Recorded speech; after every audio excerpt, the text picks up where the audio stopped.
नमिता और उसके mummy papa कचरा उठाने का काम करते हैं, जिस वजह से उनके घर में 2 वक्त के खाने के साथ लोगों की गालियाँ और ताने भी आते हैं। एक दिन नमिता कचरा उठा रही होती है कि तभी फोन में देखते हुए एक आंटी वहाँ नमिता से टकरा जाती है। छी छी, ए लड़की, तू देखकर नहीं चल सकती क्या? पर मैम साहब, मैं तो अपनी जगह पर ही हूँ, आप फोन में देखते हुए चल रही थी। अरे, एक कचरे वाली होकर मुझसे जुबान लड़ाती है। अब घर जाकर दोबारा नहाना पड़ेगा, पूरा गंदा कर दिया। कितनी बदबू आ रही है। ऐसा बोलते हुए आंटी वहाँ से चली जाती है और उनकी बातों से दुखी नमिता आंखों में आंसू लिए काम करती रहती है। इसी तरह दिन बीतते हैं और एक दोपहर नमिता अपनी मस्ती में गाना गुनगुनाते हुए कचरा इकट्ठा कर रही होती है कि तभी जिंदगी एक सफर है सुहाना, यहाँ कल क्या हो किसने जाना, जिंदगी। तभी उसकी टक्कर मोहन से हो जाती है। अरे देखकर काम करो। मुझे माफ कर दीजिए साहब, गलती से टक्कर हो गई, मैंने जानबूझकर कुछ नहीं किया। ऐसा कोई जानबूझकर भला करेगा भी क्यों, कुछ नहीं होता। सोचा नहीं था कि कभी कोई मेरे साथ इतने अच्छे से बात करेगा। अरे जो नहीं करता वो इंसान कहलाने के लायक नहीं, तुम्हें उनके बारे में सोचना तक नहीं चाहिए। मोहन वहाँ से चला जाता है और नमिता उसकी बात को सोचते हुए दोबारा काम पर लग जाती है। इसी तरह समय बीतता रहता है। एक सर्दियों की सुबह कचरा उठाते हुए नमिता ठंड की वजह से पास के घर की सीढ़ियों पर ओत लेकर बैठ जाती है। कुछ ही देर बाद उस घर की मालकिन वहाँ आ जाती है। हाय तौबा, मेरा सारा घर गंदा कर दिया।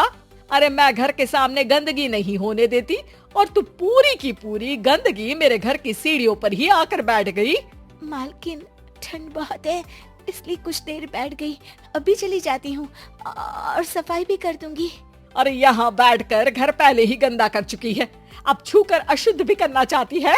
अपनी माँ के चिल्लाने की आवाज सुनकर मोहन घर से बाहर निकल आता है, जहाँ नमिता को देख वो किसी तरह अपनी माँ को शांत करके घर में वापस भेज देता है। मुझे माफ कर दीजिए मालिक, गलती हो गई। अरे प्लीज मुझे मोहन बुलाओ और अपनी माँ की तरफ से मैं माफी मांगता हूँ। अरे नहीं मालिक, लोग वैसे भी हमें इंसान समझते ही कहाँ है, इसलिए अब इन सब की आदत है। अगर इन सब की बातों को बुरा लगाने लगे तो भूखे ही मर जाएंगे। वैसे तुम्हें ठंड में इन पतले फटे कपड़ों की जगह मोटे और गर्म कपड़े पहनने चाहिए।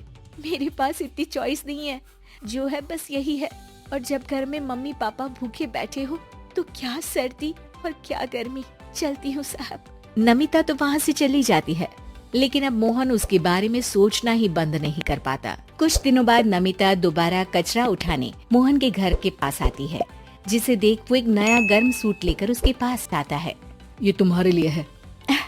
शुक्रिया मालिक, पर ये तो नया है। हाँ, किसी को गिफ्ट में नई चीज ही तो दी जाती है। हमें कोई गिफ्ट नहीं देता। हाँ, नई चीज तो बिल्कुल नहीं, पर आपका बहुत शुक्रिया। चलती हूँ, बहुत काम बाकी है। एक बार फिर नमिता मोहन को अपनी सीधी बातों और साफ दिल से प्रभावित करके चली जाती है। अब मोहन उसकी बातों और सोच में खोया रहने लगता है। जितनी बार नमिता उसके घर के करीब आती है, वो किसी न किसी बहाने उससे मिलता रहता है। ये सिलसिला लंबा चलता है, जिसमें धीरे धीरे दोनों एक दूसरे से प्यार करने लगते हैं। नमिता, क्या तुम मुझसे शादी करोगी? मुझे नहीं लगता कि ये सही है। तुम्हारे घर वाले और समाज के लोग मुझे कभी नहीं अपनाएंगे। मेरी वजह से तुम क्यों अपना जीवन खराब करना चाहते हो? मेरा जीवन तुमसे शादी करने के बाद नहीं, बल्कि शादी नहीं करके खराब होगा। मेरी बात मानो, सब ठीक होगा, भरोसा रखो। मोहन के प्यार और उस पर भरोसे के साथ नमिता शादी के लिए हाँ कह देती है और अगले ही दिन वो दोनों कोर्ट मैरिज कर लेते हैं। इसके बाद मोहन नमिता को लेकर जैसे ही घर पहुंचता है तो वहाँ उसकी मम्मी, जो अपनी सहेलियों के साथ किटी पार्टी कर रही होती है, उन्हें एक साथ देखकर हैरान रह जाती है। हाय राम, कल मुही करम जली, तुझे एक दिन सीढ़ियों पर बैठने के लिए कुछ जरा बहुत बोल क्या दिया। तूने तो बदला लेने के लिए मेरा बेटा ही फंसा लिया। अरे जिस लड़की की हमारे सामने खड़े तक होने की औकात नहीं, मोहन तू सीधा उससे शादी करके घर के अंदर ही ले आया। हाय हाय बहन, अब तुम समाज में क्या मुंह दिखाओगी? अरे मेरी बात मानो, अब बाहर निकलना ही बंद कर देना। आंटी जी, मेरी माँ का तो पता नहीं, पर आप आज बाहर निकलकर दोबारा इस घर में कदम मत रखना। अरे हम ऐसे कचरे वालों के घर में आकर अपनी इज्जत खराब करने का शौक भी नहीं रखते। अगर यही कचरे वाली आपके घर का कचरा उठाना बंद कर दे तो उस आलीशान मकान में आप 2 दिन भी नहीं रह सकती। पता है क्यों?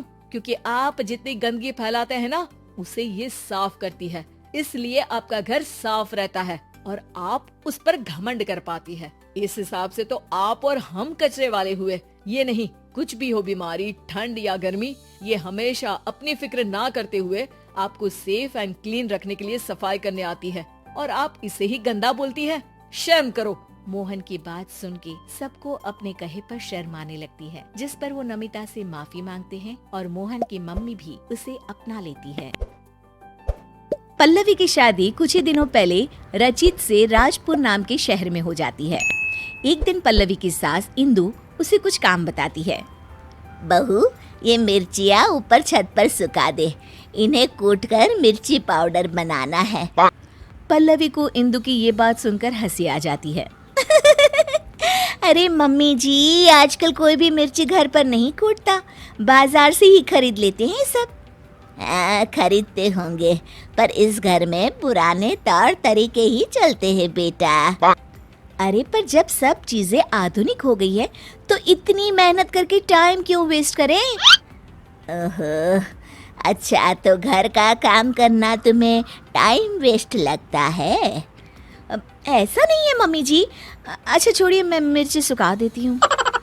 अगले दिन पल्लवी नाश्ता बनाकर शांति से अपने कमरे में किताब पढ़ रही होती है। तभी उसकी सास आवाज लगाती है। अरे बहू, बाहर तो आना जरा। जी मम्मी जी, क्या हुआ? बहू, एक काम करो, ये मैदा मैं लेकर आई हूँ, इसे गोंद दो जब तक मैं नहा लेती हूँ। अरे वाह मम्मी जी, आज कुछ स्पेशल बनेगा क्या? अरे नहीं नहीं, मैंने देखा रसोई में आज जौ खत्म हो गए तो सोचा आज हम दोनों मिलकर जौ ही तोड़ लेते हैं। पल्लवी ये सुनकर चौंक जाती है। क्या? जौ हम तोड़ेंगे? मम्मी जी, उसमें तो पूरा दिन बीत जाएगा। हाँ तो क्या हुआ, अच्छा है ना, काम करते करते दिन बीत जाएगा। अरे मम्मी जी, जौ तो बाजार में भी मिलते हैं बने बनाए, फिर क्यों ये सब? अरे बहू, तुमने फिर मार्केट की रट लगाना शुरू कर दिया। तुम्हें बताया था ना कि हमारे घर में ऐसा ही होता है। इंदु पल्लवी से पुराने तौर तरीकों से काम कराती थी और पल्लवी जब भी कोई किताब पढ़ने या कोई फिल्म देखने बैठती तो हमेशा ही इंदु उसे कोई ना कोई काम दे देती, जिसमें काफ़ी वक्त लगता था। पल्लवी को ना ही खुद के लिए समय मिलता था और ना ही अपने पति के लिए। सुनिए जी, आप मम्मी जी को कुछ कहिए ना कि वो घर में मिक्सी ले आए, सिलबट्टे से तो मेरे हाथों में ही दर्द हो जाता है। अरे अब मैं क्या बोलूं, तुम दोनों के आपस का मामला है। और वैसे भी घर की बनी हुई चीज़ों से जो हमारे घर में खाना बनता है ना, बहुत स्वादिष्ट होता है। मेरे ऑफिस वाले तो बहुत तारीफ करते हैं। अरे खाना बनाने के अलावा जीवन में और भी कुछ काम होता है कि नहीं? ये किताब ही ले लीजिए, 1 महीने से इसे मैं नहीं पढ़ पा रही हूँ। मम्मी जी के इस तरह के काम से इतनी थकान हो जाती है ना कि कुछ करने का मन ही नहीं होता और ना कहीं घूमने जाने का। ओफो पल्लवी, मैं तुम्हारी इसमें कोई मदद नहीं कर सकता, प्लीज मेरा सर मत खाओ। ठीक है, तो फिर ये समस्या अब मैं अपने तरीके से ही सुलझाऊंगी। अगले दिन इंदु अपने कमरे से रसोई में आती है तो देखती है कि वहाँ गैस ही नहीं है और एक चूल्हा रखा हुआ है। ये चूल्हा यहाँ क्या कर रहा है और हमारी गैस कहाँ चली गई? तभी वहाँ पल्लवी आ जाती है।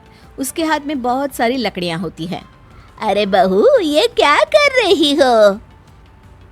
मम्मी जी, मुझे समझ में आ गया है कि पुराने तौर तरीकों से ही रसोई का काम अच्छे से होता है, तो मैंने सोचा क्यों ना हम भी आज से चूल्हे में ही खाना पकाएं। इंदु को ये बात कुछ हजम नहीं होती। अरे बहू, ये गांव नहीं, यहाँ चूल्हा नहीं जला सकते। क्यों नहीं जला सकते मम्मी जी? हमारे घर में हम कुछ भी करें। चलिए आज हम चूल्हे पे ही नाश्ता बनाते हैं।